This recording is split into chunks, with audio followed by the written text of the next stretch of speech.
Welcome back to the ZERT Coffee and Chaos podcast, a show where we talk about anything and everything relating to what it means to be a prepared individual and a survivalist in today's day and age. I'm your host, Chris Bartigone, ZP002. And on the show today, a special guest appearance by, nobody knows who this guy is. Vincent Rocco Vargas. Rocco, what's going on, man? Welcome to the show. Thank you for having me. I know we've planned this for a while, but I'm glad we're finally able to lock it down. We sure have. I mean, it's not like you got nothing going on. I don't know what took you so long to get on here, right? But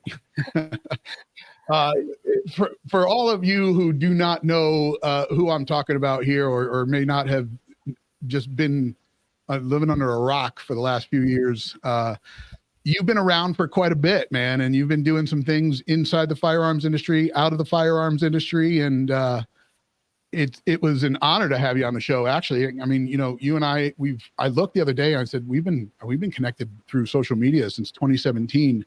Back when you were doing gangster rap videos and whatnot and having a good old time. And now obviously you have a much different direction. So again, man, thank you for being here. Absolutely. Thank you for having me. Yeah. And so for, again, any of you that are new and not paying attention, Rocco has been, how long did you serve? You were in the military for? Did a total of 18 years. 4 of those were active, and then I went into the reserves, got activated as a reservist one time, and then I just medically retired at 18. Okay. And you were your Ranger, right? Yeah, I was. I was in 2nd and 75th Ranger Regiment for my first contract. Did 3 tours with them as an infantryman. Some people think I was a medic because later in my life I became a medic, but no, I was an infantryman there. Then when it became a drill sergeant for a while, and then did some psychological operations for a while, and eventually retired. Very nice, very nice. So obviously, thank you for your service and doing what you've done. And then I know you have been involved with the border. That's some of the other things that why we haven't been able to connect, because you've got a pretty busy schedule. I know, obviously, an author. You're quite an accomplished guy, man. Like, I got to tell you, former military, big family man, author, and an actor. And I think you got your hands in quite a few other things as well, right? Yeah, a few things here and there, the podcasting and other stuff. Right, yeah. So obviously, you when I reached out to you last year, I think the book had just launched, right? Yeah. And we were going to do some things together. We were going to get you on the show, and you had your show going, and we didn't really get there. I know we got some of the promotion out to some of the ZERT members. So, I want to make sure that we talk about your book today. I want to make sure that we talk about, some of the stuff that you did with Mayans. Obviously I watched that show, and I ride, and I started watching Sons. And obviously when I saw that Mayans was coming out, I was like, okay, cool. And then I was like, wait a minute. You mean you tell me that I kind of know some guy that's in that show? Like, that's pretty cool. And so watching that was cool, and I just was saying this to a buddy of mine this morning. So one of our instructors here at ZERT, he's an SF guy. And I asked him the other day, I was like, hey, do you know Rocco? And he sends me a picture of you and him at the Black Gold and party. I don't know when it was. He had hair in it, and he had a lot more hair, so it was probably a while back. But he was like, yeah. And so I took, he sent me the picture, and I was like talking to him today, and I said, what was cool about this guy is I met him, I met you at I think you guys were just doing that Article 15 movie or whatever, Range 15 movie, whatever it was called. Yeah, right. That was when we were working with Article 15, but I was like, but then this dude literally was on like a national televised show and still answered Facebook messages about, life. Or I was like, hey man, I just watched that episode. I thought that was awesome. You did a great job. And I'm like, that's a real cool guy right there. Like, he's, he takes time to reach out to people, to talk to people. And then just after that, you and I started having a couple more conversations. I was like, this guy's pretty down to earth, man. So awesome stuff. And then watching your show, your podcast, it's really good, dude. It's really good. Like, thank you. I mean, the one that really got me is the one that you just did with your daughter. Like, that was a real special show, to see her and kind of to hear some of that story and to hear some of the like things that happened when you were kind of raising them and whatnot. I was like, that's real powerful stuff. Yeah, I never expected. We had no idea what that podcast would look like. I had someone Right. who canceled on me, and I asked her a couple weeks prior. I said, "Hey, would you ever be interested in being on the show?" You know, and she's like, "Well, talk about what?" I was like, "Anything. You can interview me." She was like, "Yeah, I'll do it." I was like, "All right, cool." So we did it, and genuine. I was like, "Wherever this goes, I don't care, Belle. Like, let's just have it," you know.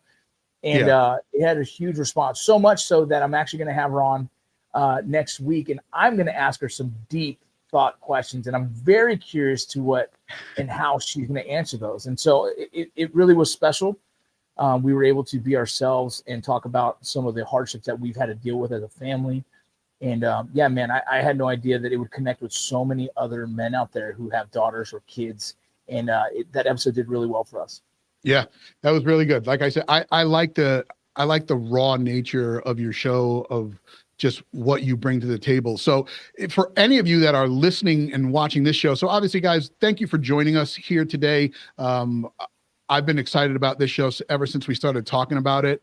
And like you're all aware, we have our show that goes out on Spotify and Apple every Thursdays. And then we put the video portion up on YouTube a couple of days later. So if you're listening to the show and you haven't subscribed, please do that. And also, please do me a favor and go check out Vinny's podcast. Vinny, give him the information for your podcast. Yeah, it's the Vinny Rock podcast. It's VINNYROC podcast.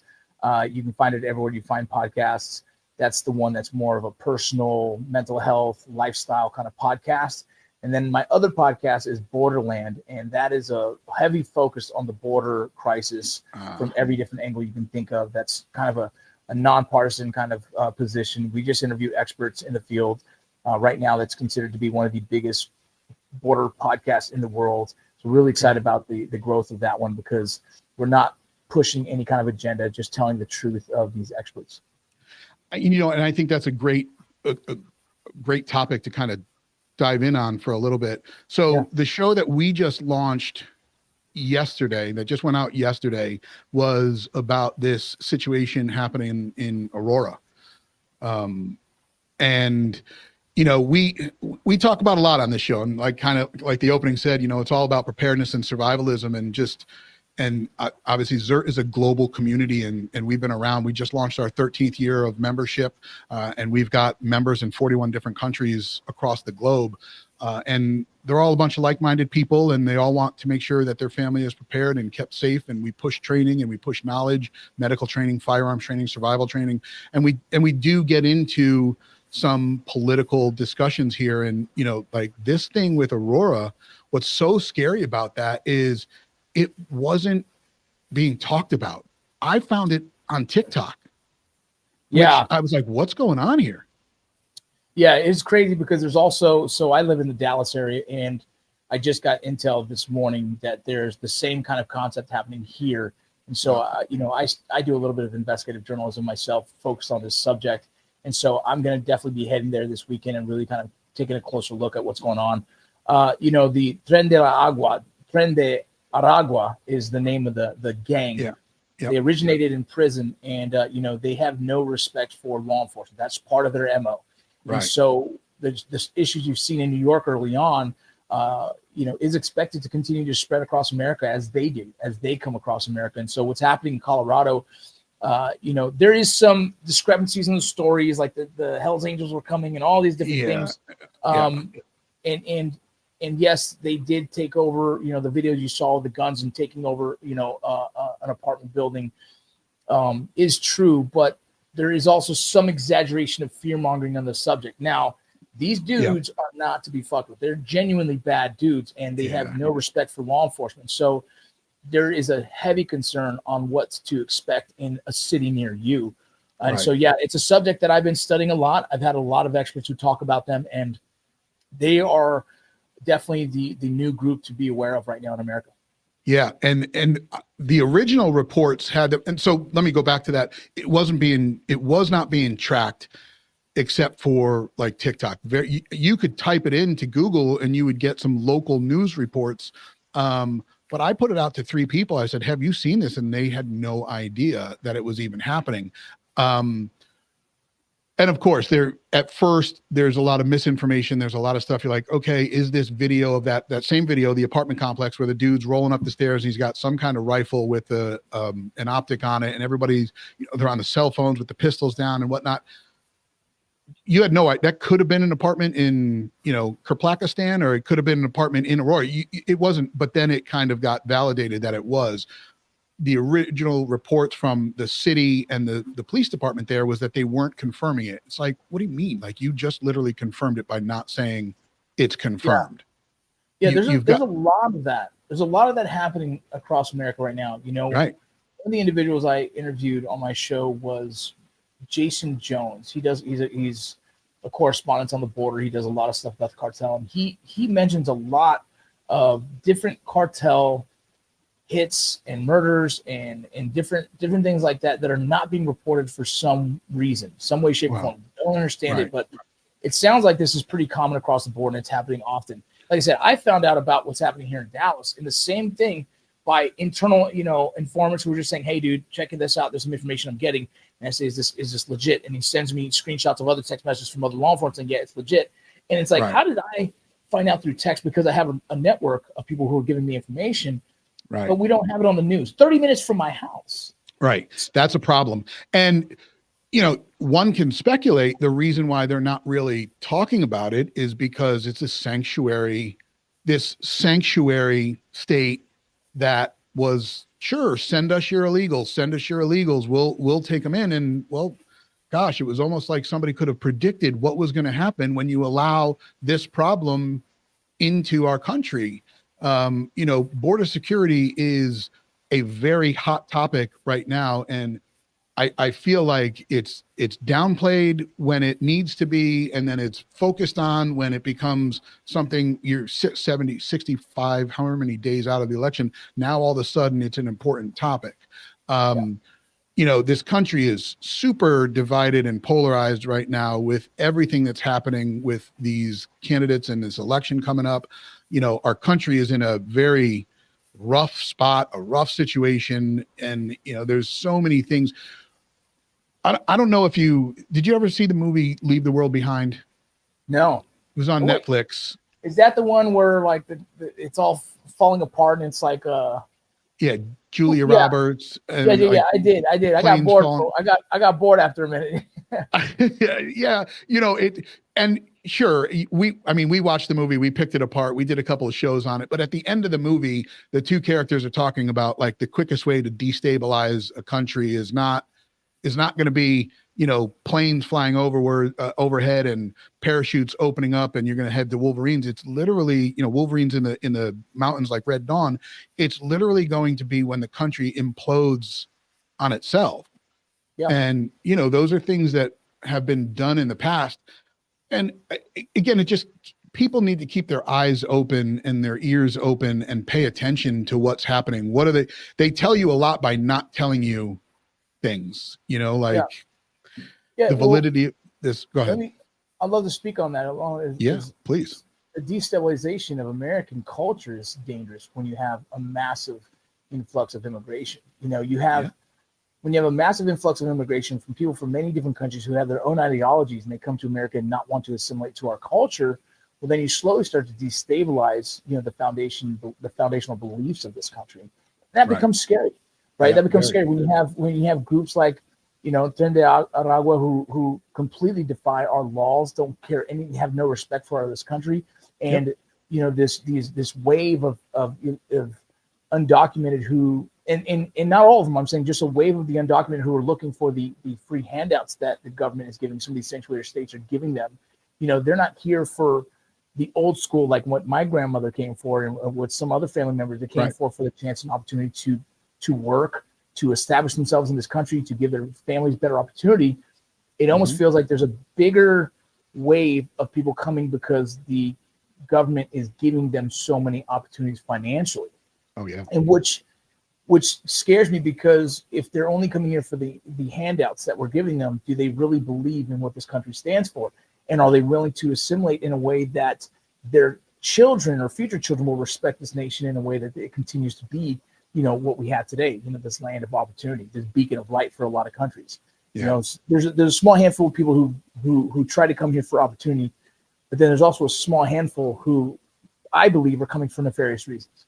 Oh, I believe that 100%. And I just want to be clear. Come to America and enjoy everything that the greatest country has to offer, but just do it the right way and prosper and grow in here. But these people that we're talking about, that's not what they're here for. And it's scary when all of those things start to kind of form a picture, and what are we left with? One of my other instructors, he's out in San Diego and he's still active in the Navy, and he teaches on a range.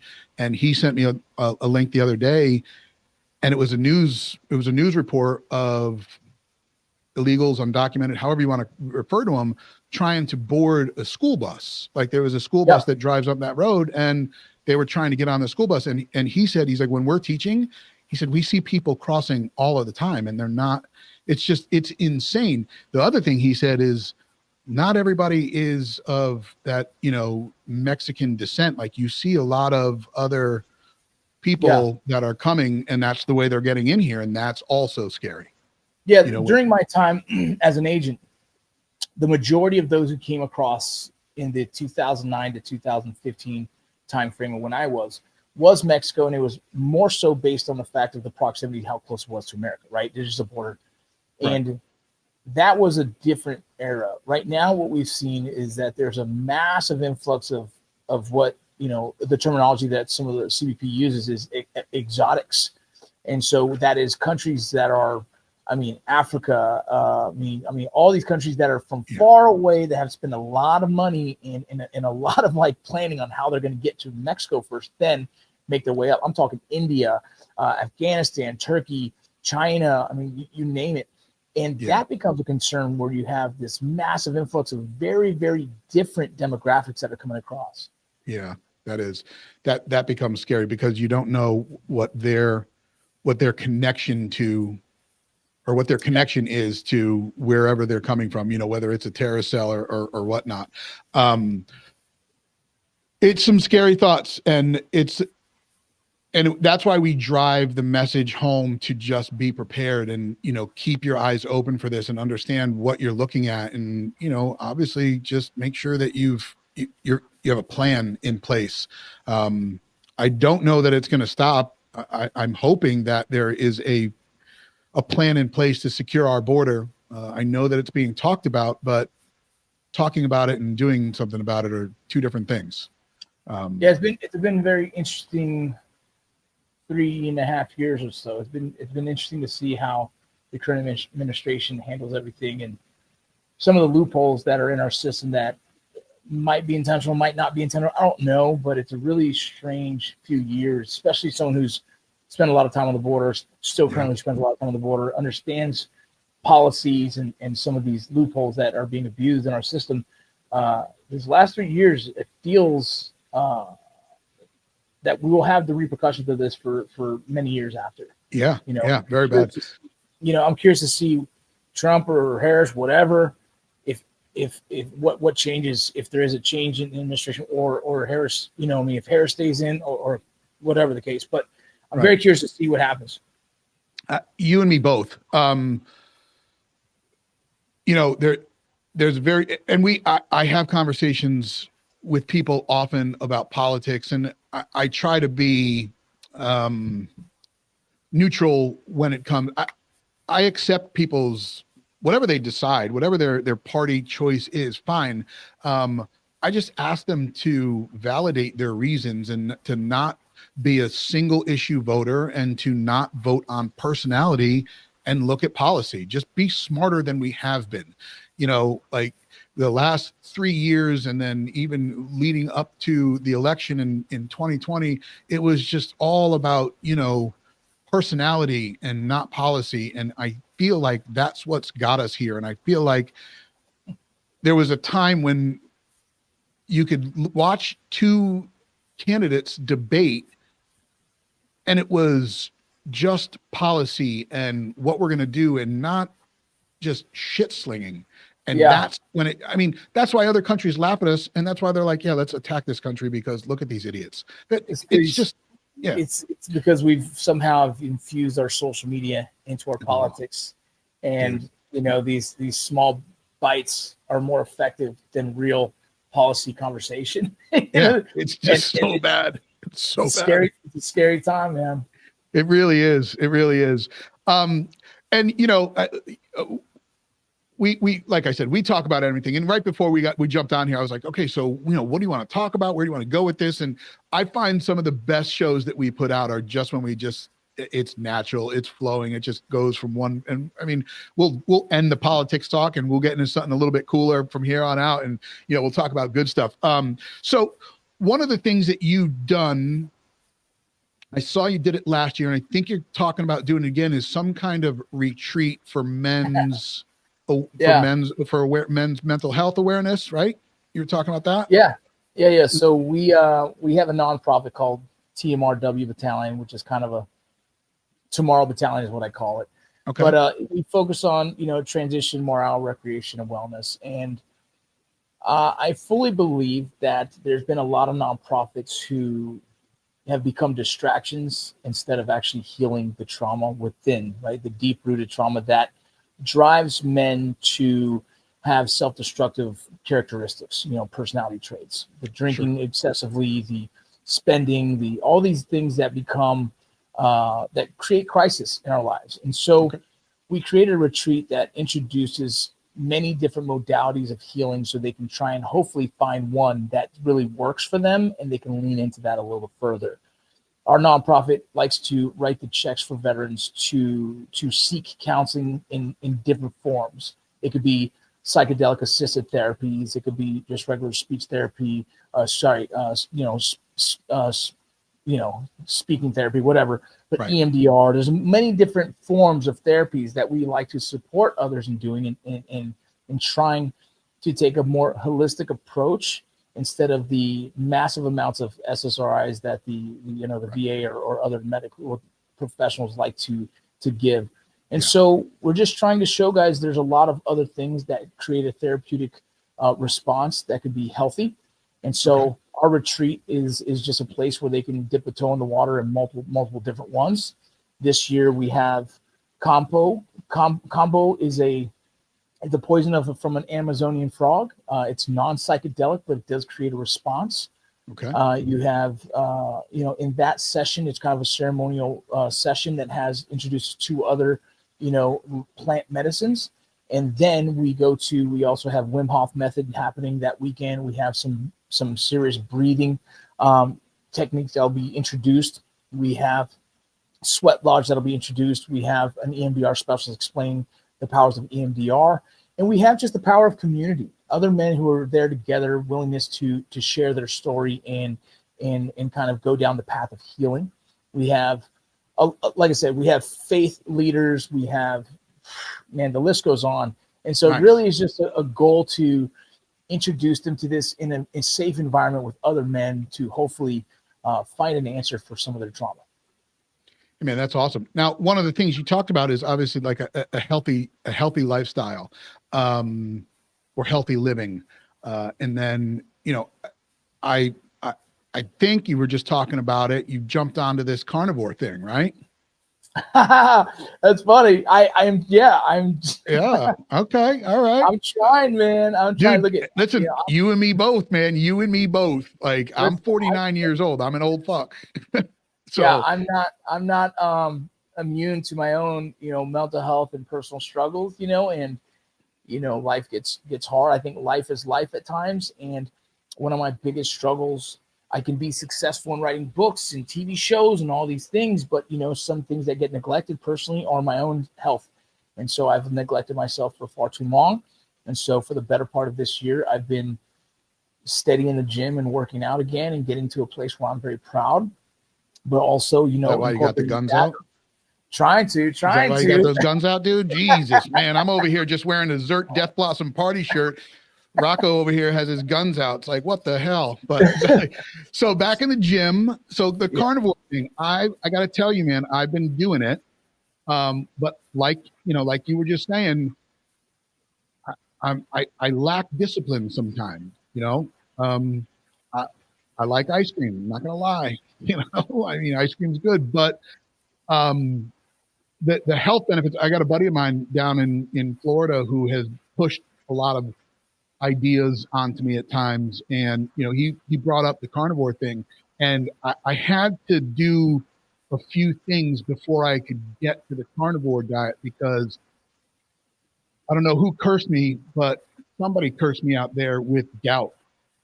Yeah. And you know, when you start a carnivore thing, you got to worry about your uric acid levels and what that looks like, because the two most painful things I've ever experienced in my life is gout and kidney stones. And the medicine that I've been prescribed to cure gout started bringing on kidney stones. So I was like, great, Oh, I want to chop my foot off and then punch myself in the abdomen here.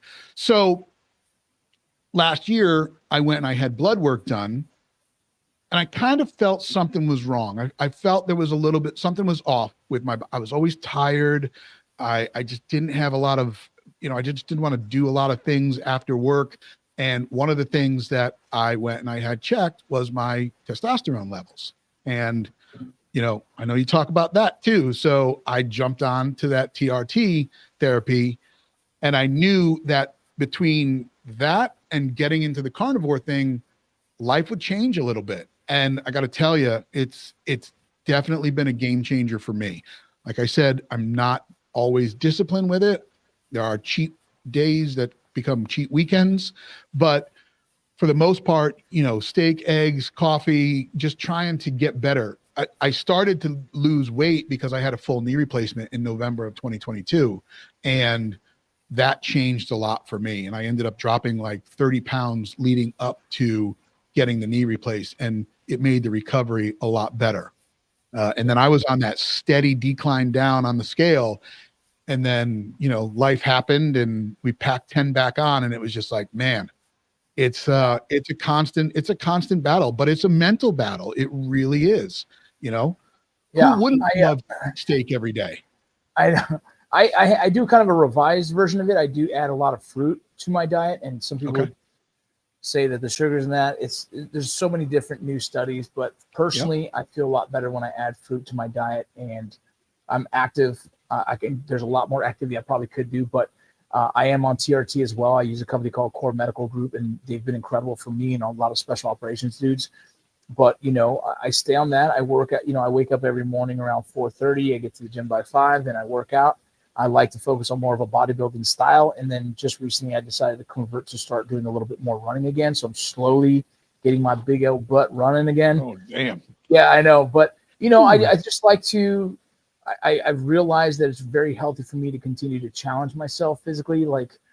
And so I'm just falling back in love with getting into the gym and just challenging and pushing myself. And so it's been fun. And again, I don't shy away from an ice cream once in a while with my kids, because I think that's just as important. I just kind of take notes and say, okay, I got to be more disciplined this week or whatever the case. But yeah, it's tough. And I mean, so kids, you got a couple of those. I mean, right? You just a couple, right? Just 8. No just eight, no big deal. Just 8 kids, dude. When so obviously family, you talk about family a lot, and you talk about the importance of family, and I think that's, you know, that is huge. Obviously I have one sister, and then you got some extended family out there. No kids for me, but that's okay. You've got enough. So now they range from, is Belle your oldest? Belle is my oldest. She's 21 years old, and all the way down to our youngest is 2 years old. Oof, look at you going after it. That's awesome. And so you recently moved to Texas, or how long have you been in Texas? Yeah, I moved to Texas about a year and a couple months. Okay, nice. I was just down there in March. We went down there to look at a range where we were going to have an event in Wild Range, and it was south of Houston, but from Salt Lake to Texas. So from seasons to just hot. Dude, what are you thinking, man? What are you thinking? That's a wild time. What made you decide on Texas? My wife's from Texas, so we definitely want we wanted to get back to Texas. I like Texas. I love Texas. My mother's originally from Texas, so Okay. I've always liked the state. But we chose the Dallas area because it's considered to be one of the most competitive sports cities for kids. Okay. And our kids are all pretty competitive athletes, and so Oh, nice. we just Okay. want to be able to give them an opportunity to hopefully play in college at one point if that's what they want. And so we moved here. Nice. Very nice. And so you're pretty against tattoos, right? You're not a big fan of tattoos. You hate those things. Those are garbage. Oh, right. Yeah. So for the you, devil.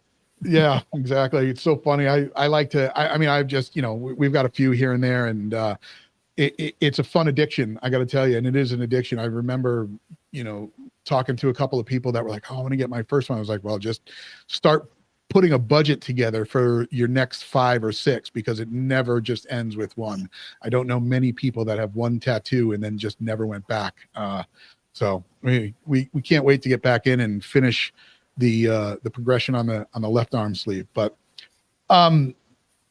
so what projects are you currently involved in? I know that you got a lot of things going on. I know that obviously you have the book, and is there another book in the works? Yeah, I'll probably write books for the rest of my life. It's just I kind of write on what I'm currently experiencing. And, I wrote the Borderline book because I was getting frustrated with the way the media was portraying the Border Patrol. I didn't think it was fair. Yep. So I wrote, my kind of memoir as an agent. Okay. And that's inspired me to continue to even write more. I wrote a book years ago called Light the Fuse, and that was kind of the first initial kind of self-help, my personal struggles with transition, and that's done well. That's sold over 10,000 copies, and we continue to sell those.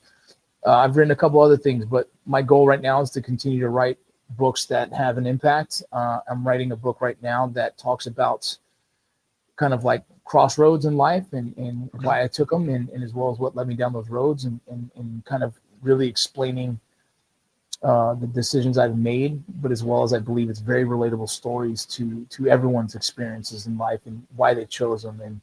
And so that one I'm working on currently right now. I'm hoping to be done with it sometime early next year. Okay. And the Hollywood space is a work in progress. I just finished an episode of SWAT. I'll be on episode 80. So season 8, episode 3. If you guys are watching, that's the one episode I'll be in.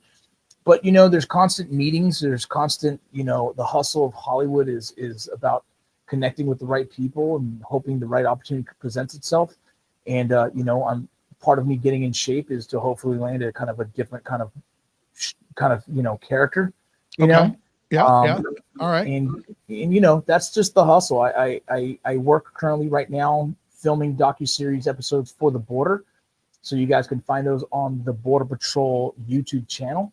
Okay. That's called Edge of a Nation. It's a kind of a docuseries that me and a couple partners created, and we travel the nation and highlighting what the day in and day out work of an agent is, almost like the Border Patrol's version of Border Wars. Okay. And so that's been fun, and so I get to kind of do my thing on the borders, which I love.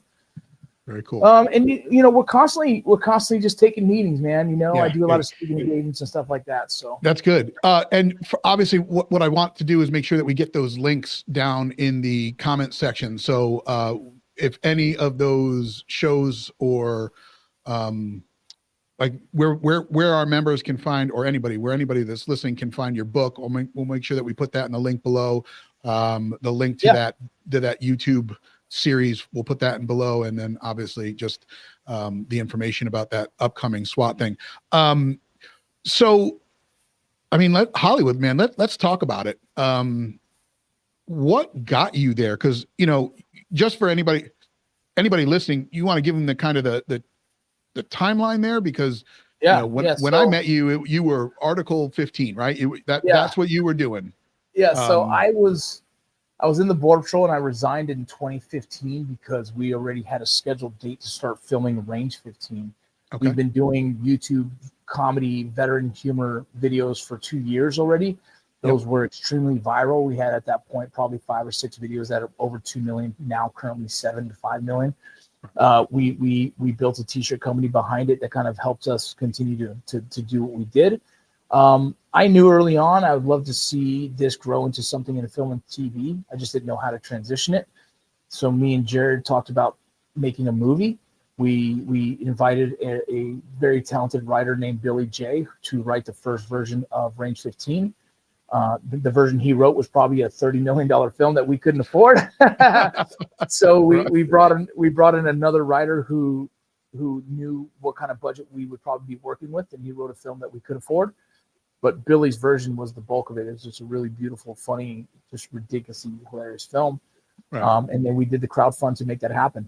And so on my first day on set, I told Nick Palmisano, who was formerly the owner of Ranger Up, I said, you know what, this is probably what I want to do for the rest of my life. He's like, really? I'm like, yeah. So we filmed Range 15, had a good time. The movie did well for us. But right away, I produced another short film called Long Way Back, and it was just kind of about it's kind of very artistic piece about post-traumatic stress. And then that did well in the film festival world, which ended up having me meet another veteran in Hollywood who invited me to LA to film Dads in Parks, and which is another YouTube series that did really well.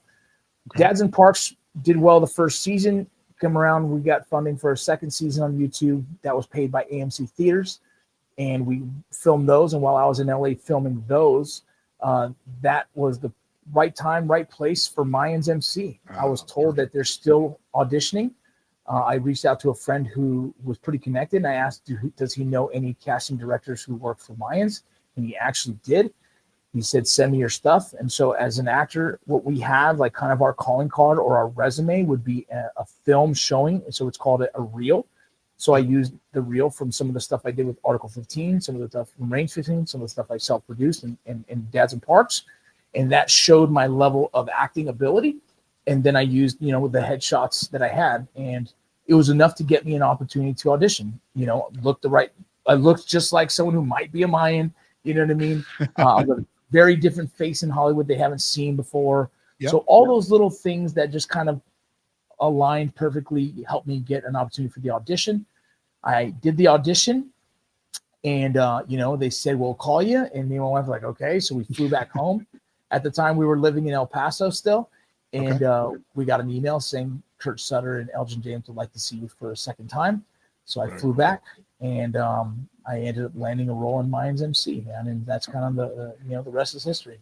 That was awesome, man. That was awesome. I got to tell you, I watched all of it, and I believe when it started, it was initially on FX, right? And then then Hulu picked it up. Yeah. So there was some time in between season 1 and 2, right? Yeah. So FX is the owner and holder of the show, but Hulu as a platform picked it up in the streaming capacity. And so that was a very weird transition as well for us, but 20th Fox owns Hulu as well. And also owns FX. And so it's just kind of the buddy system of sharing the network. Got it. Now, for anybody listening, I know the show has ended, it's over, but can they still find it out on Hulu? It's still streaming? Yep. It's still on Hulu. You can check it out. Okay. Yeah. All 5 seasons. Yeah. Very, very. So, and now, very awesome ending. I got to, we'll just leave it at that. Anyway, I'm not going to, no spoilers here, guys, no spoilers. But in that final season, did you direct an episode? I wrote an episode. That's it. Okay. You wrote the episode. And that episode. Yep. I was in the writing room for season 5, which means throughout the development of the whole season, we were all chiming in our ideas. And then I was handed one of the episodes to write. I wrote episode 8 of season 5. And I do remember messaging you after that episode because it was a pretty powerful episode. And it had to do, I think CM Punk that was the one with CM Punk, right? And it was very heavy family episode with you and your character's relationship with this young kid and his mother and the father. And it was an intertwined relationship that was based off of time in the military. That was a really powerful episode. I'm just a civilian. I never served, but obviously I know quite a few people that have, and I understand some of that dynamic. And I watched that and I was like, wow, that's deep right there. That's pretty deep. You wrote the lines, right? Yeah. So when he opens the door and you're having that strange, awkward interaction, and he says that, and he drops that line on you, and you're just like I just remember watching the look on your face. I was like, oh wow, like that's just raw right there, right at him. And again, I'm not going to spoil it for anybody because I want people to go out and watch the show. And you know, for anybody that's watching this show and or watching this episode right now and seeing this interaction, and then you go and you watch Rocco kind of change, but you know, as your character, and the character's name is Gilly, right? So yeah, it's, you know, the evolution of Gilly was a really beautiful thing for me as an actor. You know, being given the opportunity to play as a veteran, and then to in season 3 highlight a little bit more of his trauma, and season 4 really bring out the storyline of Gilly's post-traumatic stress and his conflict between the MC and his own veteran brothers and sisters, right, was pretty relevant to a lot of veterans in trying to see them try to assimilate to their new friends or to find a new tribe. And I was very fortunate to be able to assist in the storyline and to kind of be able to wrap that up in season 5 as we close the show. Working with CM Punk was gorgeous because he gave all of his heart and soul to acting in that, and it felt really good and powerful and important. And I just really was honored to be able to tell a veteran story, but not in the light that Hollywood likes to present. I was able to steer it in a way that kept its honesty, but didn't end in the tragedy that most would expect. Yeah, that's good. Really powerful stuff. Really powerful episode. You know, the show, it went a lot of different ways. There were some great story arcs. There were some great characters in there. Some great actors. Some great dynamic some relationships that were built in there. You know, some tragedy, some fun. It was a great series, and I highly recommend that people go out there and kind of check that out. Not sure if you know or not, obviously ZERT's been around for 13 years, and one of the original ZERT members is Tyler Gray, who really is on SEAL Team. So yeah, he used to do some instructing back in the day, and he was I believe on our YouTube channel one of the most popular videos. So going back to the history of ZERT, we initially had and this was before my time as the leader, the helm here. They had a pilot episode called Surviving the Apocalypse, and it was going to be a reality show based on surviving the apocalypse, and it was on Nat Geo. The pilot was produced by Jack Osborne, Ozzy's son. Jack was involved with ZERT as well because the original founder of ZERT did some executive protection for Ozzy and when they would come into Vegas. It originated in Las Vegas, but yeah, Tyler was on that initial pilot and that video still has over 1 million views on it to this day, and so it's pretty wild. I don't know if it'd be wild to get you guys connected somehow in Hollywood, and we are connected. We definitely are connected. Okay, we've been friends for many years. It's just, you know, Hollywood has a way of keeping us apart at times. You know, he's on the SEAL Team and I'm on Mayans. Yeah, try to work on things together, and you know, it's just hard. Plus, you know, Hollywood is focused on how people look and not their true background. They would never put me as an Army Ranger in anything. They'll never put me as a cop because I look like a bad guy to everybody, and that's how they view us all. But you know, me and Tyler would love to work on shows together. I would love to.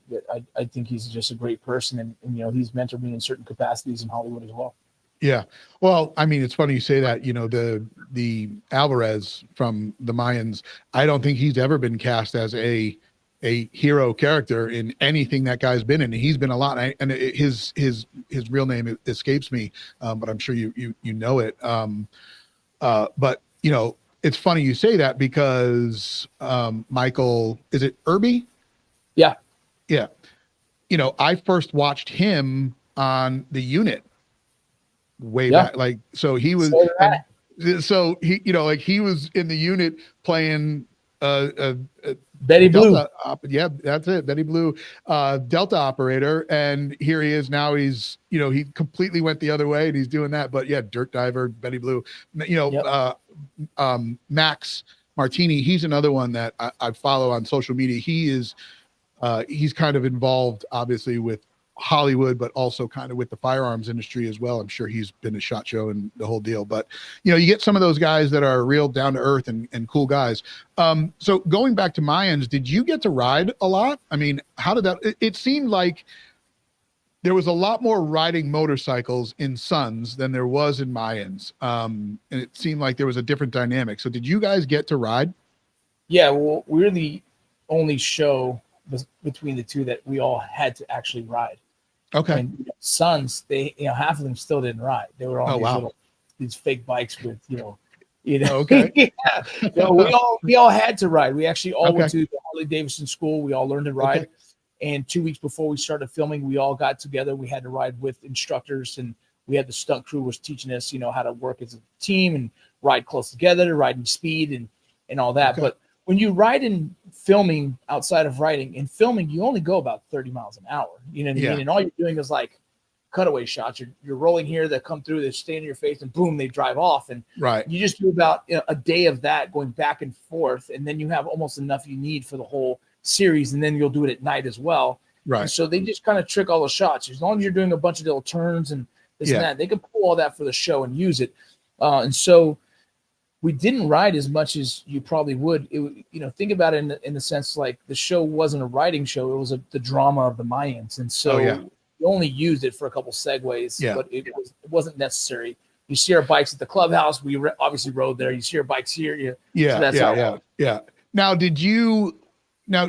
so you had to take the rider course. Did you know how to ride up until that? Had you ever ridden? I think you did, because at one point you had a Harley that you were. I rode after the show. No, when they asked me to get the role, they asked, "Do you know how to ride?" I'm like, "Yes." I don't fucking know how to ride shit.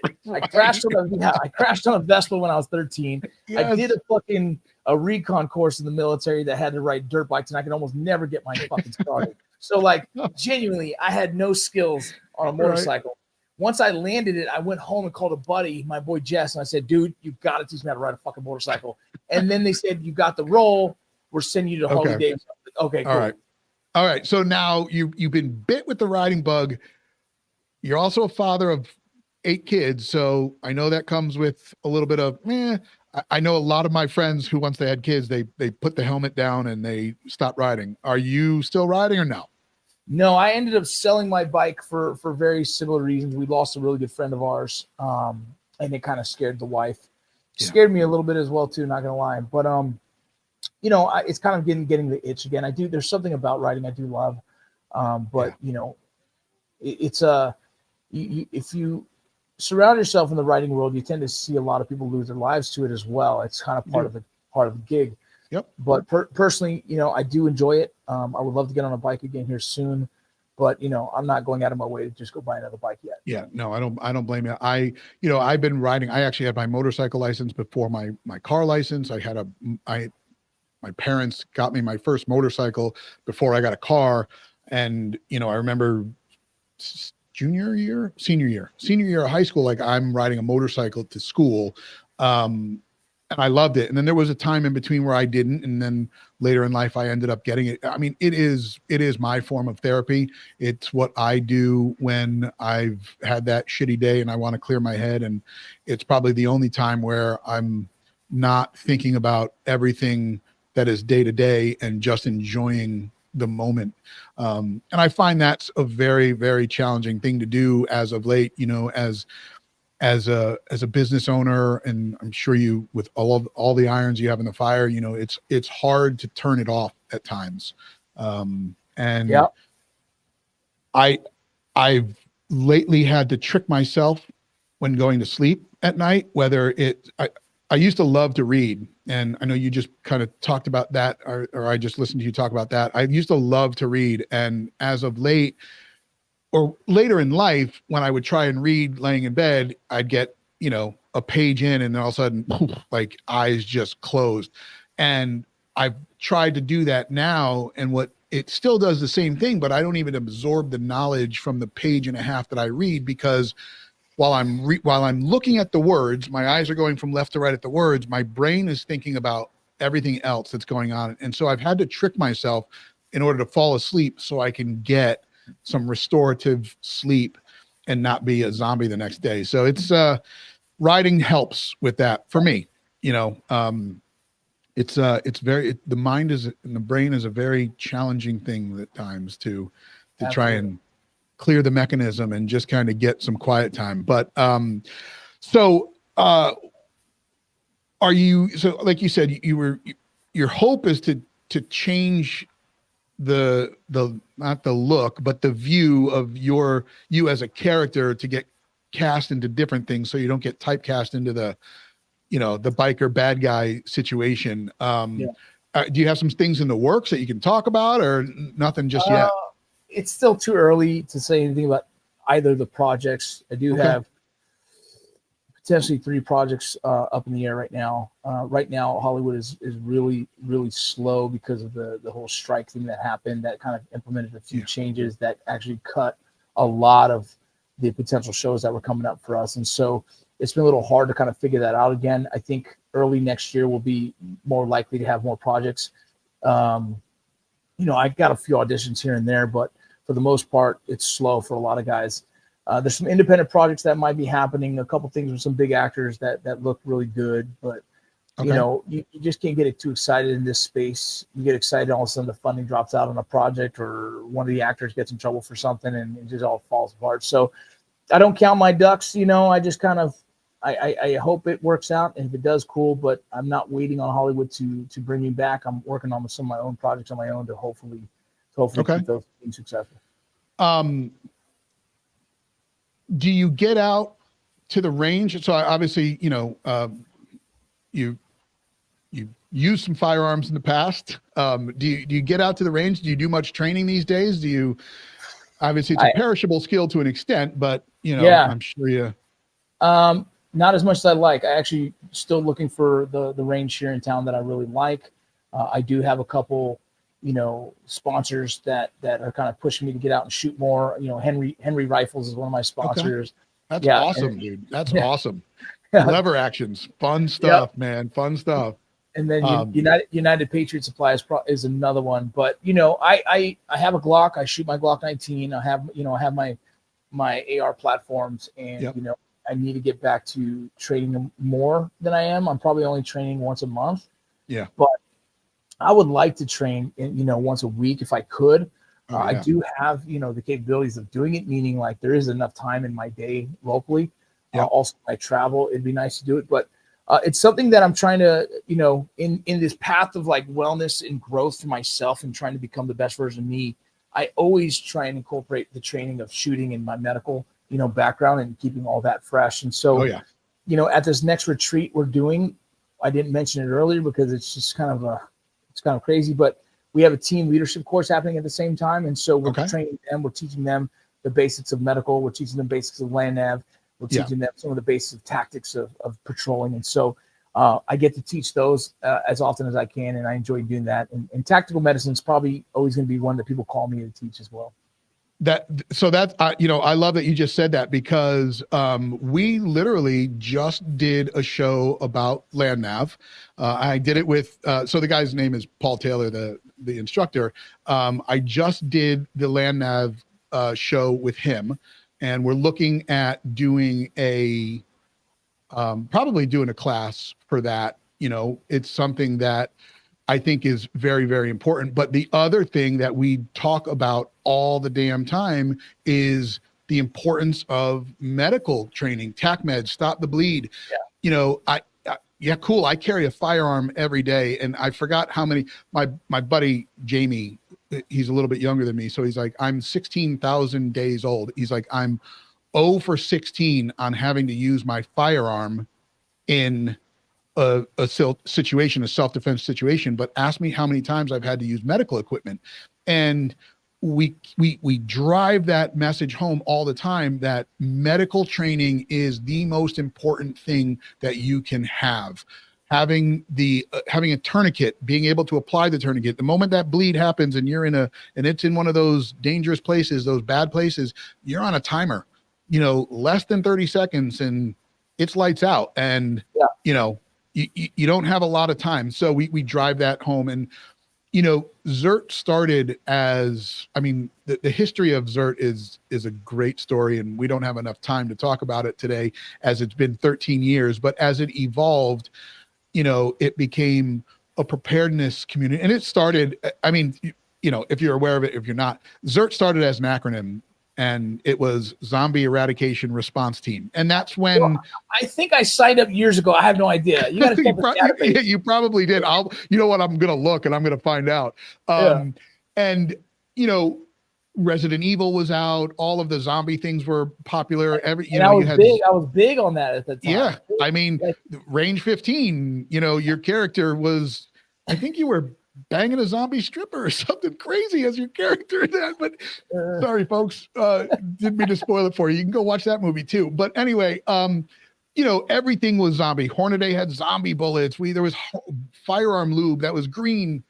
And then eventually the zombie became a metaphor for any man-made or natural disaster. And when I decided that I wanted to buy ZERT from the founder, he was busy doing contracting with NASA in Russia. They were launching rockets over there, and it needed some forward momentum. And so it was during COVID, and it was the perfect opportunity to explain to people what ZERT was about. And the way that I laid it out is, if you're prepared for a zombie apocalypse, you were prepared for COVID. And what that means is you didn't rush out and get toilet paper because you had toilet paper. You weren't freaking out about hand sanitizer because you had hand sanitizer and you had ammunition and you had a plan as to what was going to need to take place for you to get through the day, the week, or whatever. Yeah. Since then, the acronym has been removed, and it's just more about, the preparedness and survivalism movement that has been around in this country since, the days of building fallout shelters because of the fear of nuclear war. It's more about the community. It's more about sharing knowledge and providing information to members. And you've got, it's not so much firearms focused now, but it's more just total preparedness and total survivalism. We talk about everyone's sitting here and everyone has one of these, and this is where they put all of their eggs. And, if we were to get hit with an EMP right now in Dallas, you've got no time. Yeah. So we push the importance of understanding what that means. And when you're cut off with communication, what's your plan, and having a plan. And that's the biggest thing that we talk about: having mindset, having the right mindset, having a plan, and being able to put it into play. So, yeah, I'll say this, man. I got very complacent in my life. And when COVID did its thing where everyone kind of got locked down, I was like, oh shit. And I started checking my mags and checking my guns and checking my medical, seeing if I have enough of the kids, what's my exit plan, all this.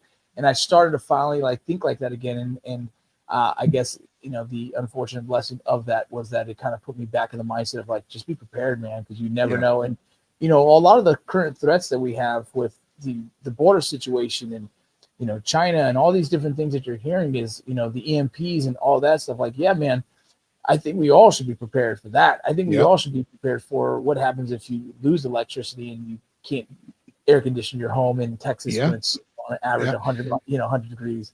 Yeah. And so we had Faraday Defense on here, and they're an affiliate group for ZERT. So, they do the Faraday bags, the Faraday cages, the EMP protection. And, just listening to those guys talk about it, I'm 90 miles from New York City, and, if an EMP situation happens in New York City, you don't have much time when it goes to when you've got no communication. So having a plan for that is just super important. It is crucial to understand, or to also to just be very real and accept reality on reality's terms. And everybody thinks that if something happens, they're just going to do what they think they're prepared to do. And that means load up their plate carrier and start walking and making sure.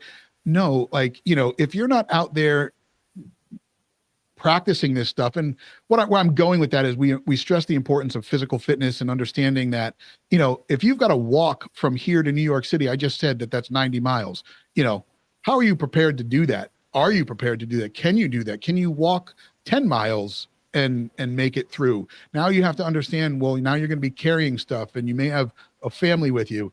It's just having the mindset and understanding that it's not like Hollywood. It's not like the movies. You're not going to get through this without having some kind of troubles. So it's all about being prepared for that. But, listen, we try and keep these shows to a reasonable time, and we usually spend an hour with our guests, and it sounds like I could sit here and bullshit with you for about 5 hours and just talk about a lot more things, but you know what? We can't do that. But I do, like I said, I do want to thank you for being on the show. I do want to share something here because I decided that I was going to put it up, but here's that picture that was with my instructor. So if you see that on the screen there, so yeah. There he is right there. He is to your he's to your right. So that was many moons ago, but look at you looking all stylish with that mustache. So no idea when that was. I was probably drunk. No, well, that's all right. But no, and I'm glad you said that. So you were then, now you're sober, right? You've been sober for how long? 5 years and 4 months now.